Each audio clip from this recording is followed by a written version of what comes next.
Let me teach you an easy trick for adding context to dynamic dashboards. This is a dynamic dashboard that I just made as part of a virtual class. It was a class for hospital staff, and these are not their real hospital names, obviously. These are not their real numbers, obviously. But we did have data about upfront collections and eligibility errors, and we did want to slice and dice by hospital. So you could look at just hospital A, or just B, or just C, or D, okay? Now, this is not meant to be a video about how to make dynamic dashboards. I've got tons of online courses and blog posts and YouTube videos about that. I'll link to some of my favorites down below here.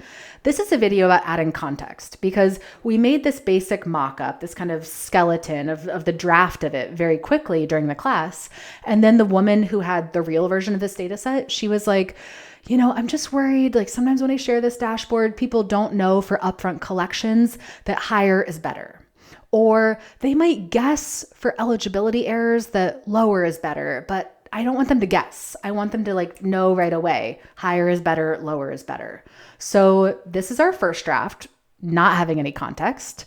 In our second draft, we added those keywords. She was happy at this point, but I was like, let's keep going. Let's keep drafting. In our third draft, we bolded the keywords higher and lower. And then in the fourth draft, my favorite, we added icons. I was worried with this one that people might not zigzag their eyes back and forth to see what was going on, or maybe they wouldn't know that one's higher, except wait, that one's different, that's lower. So I wanted to make it really, really obvious so that even if people are super busy, they're rushing from meeting to meeting, they're looking at all these different dashboards, they know right away, oh duh, higher.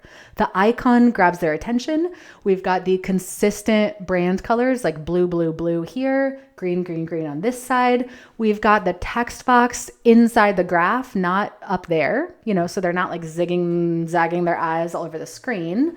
And then I think the placement of the icons makes a lot of sense. Higher is better is up in the high point of the scale. Lower is better down at the lower point of the scale.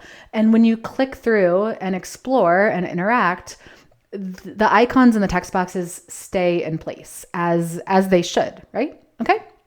So at a glance, to recap, we've got before, not terrible, just requires a little guesswork.